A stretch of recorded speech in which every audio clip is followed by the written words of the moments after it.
That seriously should have been the theme song for this movie.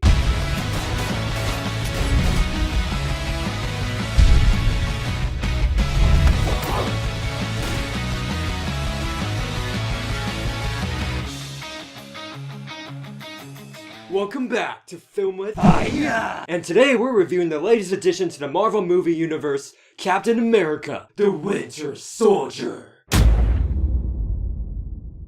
So Captain America: The Winter Soldier, directed by Anthony and Joe Russo, is another movie that's part of the Avengers Phase 2. In other words, it's a story that takes place after the first Avengers. Captain America, a soldier who's basically on steroids with just about the most overpowered shield I've ever seen in my life, is now living in modern times and trying to find his place in the world while running with S.H.I.E.L.D.'s military operations.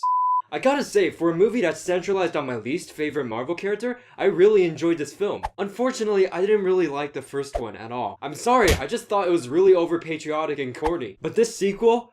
So much better. Unlike most superhero films, Captain America: The Winter Soldier went really deep into themes and conspiracies about society today. You have this guy that just came from World War II trying to deal with modern America, not just in its technology standards, but in its political values as well. Then suddenly S.H.I.E.L.D. gets compromised, this badass villain named the Winter Soldier shows up, and next thing you know, you have this really cool action-packed conspiracy film. In this movie, Captain America, played by Chris Evans, is a much more convincing action hero than he ever was before. In the other movies, it always felt like to me that Captain America was just this random military soldier running around bashing people in the head with his shield while dodging and deflecting thousands of bullets. But in this film, we finally get to see his character evolve and even question the morality of his actions. And apparently, he knows martial arts. Huh?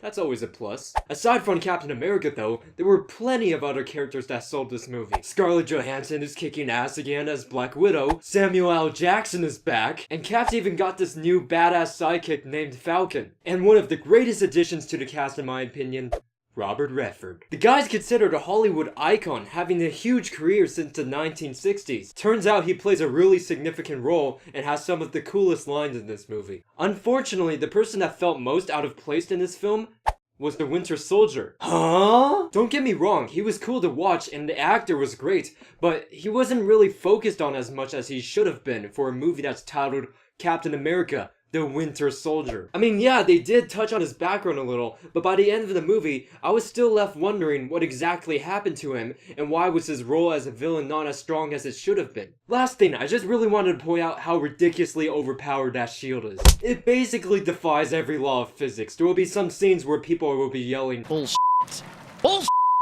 But you know what? He's a superhero. You're supposed to suspend some of your disbelief. Overall, for a superhero film, I thought the writing was superb, the premise was very interesting, and the action was well sequenced and edited. Ladies and gentlemen, for Marvel fans and the family, I would say that Captain America: The Winter Soldier is marvelous out of 10.